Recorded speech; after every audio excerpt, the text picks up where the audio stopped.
Adrian, when your kids disobey you or they have done something that needs discipline, how do you implement that discipline? Well, we start with timeout. You hope that that works. But eventually, if the timeout doesn't work or, maybe a pop on the hand doesn't work, we do spank.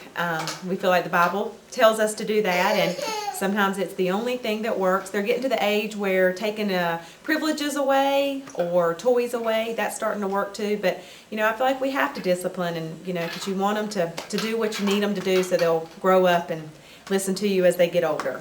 And how do you think that's going to work for you as they become teenagers? Well, we've been through one, so we've sort of had a trial run already. But the biggest thing is just letting them know that you love them, no matter if you're punishing them or if you're being best friends with them. They've got to know that you love them. You're doing it for their good, and God tells us to. So I have to remind them that God punishes me when I do wrong, and I was punished when I did wrong, and I have to punish them when they do wrong, and they're going to be better kids because of it, and I have to remember that. Great. Thanks, Adrian. Thanks. Mr. George, tell me a little bit about discipline at your house. What happens when the kids get out of line? When they get out of line, the first step is to get the belt out. Second step is to get the stun gun. If that doesn't work, we call the police. No, generally we try to set guidelines, and when that's not met, there are consequences, and we usually make those known before that point is reached. Well, and why do you discipline? Why is it important? Because if there's no discipline, then there's no rule of law. Anything goes. So they don't know. Cameron or Taylor, neither one know what the rules are. They don't know how to act and what they can do, and then it just gets worse and worse. And if there's no guidelines, then there's just chaos. I don't know. It is chaos. That's the word I'm looking for. Okay, so we're talking a little bit about discipline. Let me ask you, if your teenager came home and said, "Mom, can I drink at home? Because I'm going to drink anyway. I might as well just drink at home and be right here in front of you." What would your response be? I would have to say no, and the reason being is I know my children have seen me drink before, but that was before I have come to know God as my personal Savior and live by His rules and His ways, and therefore I think it's very important that they know that they need to be obedient and do as God says and not follow what they want to do. They need to follow His will.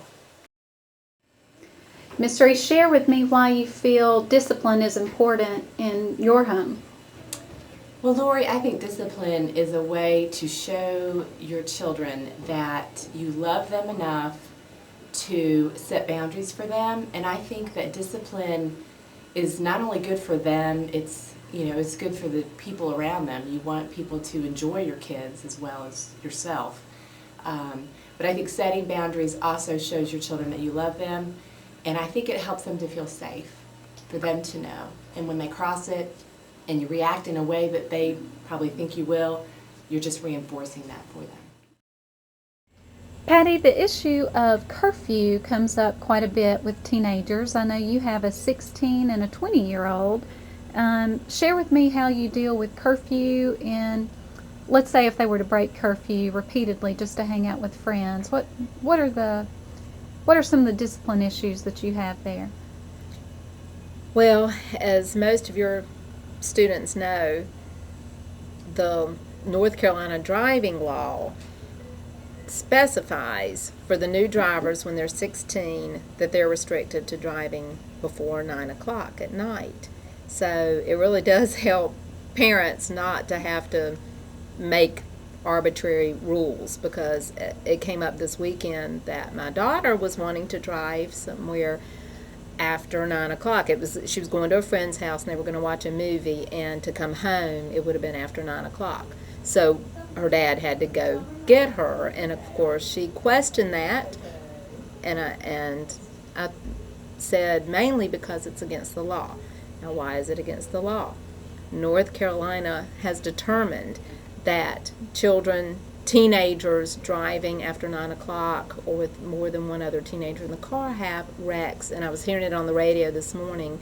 That's the number one cause of deaths in teenagers is driving in car wrecks. And So we really enforce that after 9 o'clock. So if she were to break that rule, then she loses driving privileges. And that's real important to a 16-year-old to want to be able to drive. All right, Coach B, you have an 18-year-old and Yes. one who is almost a teenager. Yes. So share with me why you think discipline is important in your household. Well, it's very important. If you don't have discipline, at an early age, it's tough when you get out in society, to have control of yourself. The world we live in right now is so many things that can go astray, and so many things out there that are bad. You got to make sure in your household you have discipline so your kids understand and know that there are consequences to your actions. You can take the wrong way or the right way. So we're trying to make sure, and everybody's going to make mistakes, but if you continue to groom your kids on how to handle situations in the rightly and godly manner, hopefully, they will come out okay. So David, tell me, based on the relationship you have with your daughter, if she were at a party and found that there was not any parental supervision, what expectations would you have of her? Well, I would think that we had built up a trusting and loving relationship that she would be able to make the right decision. My expectations of her would be if there were some inappropriate behavior, that she wouldn't fall into peer pressure, that she'd be able to pick up the phone, call me, and if she needed me to come pick her up, I would. Ooh, parenting and discipline. Well, life is to be lived to bring glory and honor to God. So my kids need to understand that God set forth rules and expectations that He expects us to live by, and there are consequences when we don't. There are not very many redos in life. I only get one shot to be a parent to my children.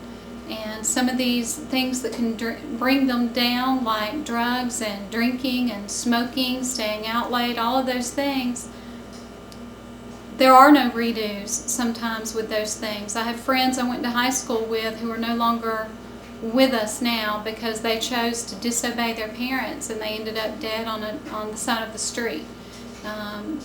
Our kids need to understand that obeying God really isn't a choice that we can afford to say no to. So discipline is to show them that we love them and that we want to take care of them the best that we can, but most importantly, for them to understand it's about our love for God and obeying Him.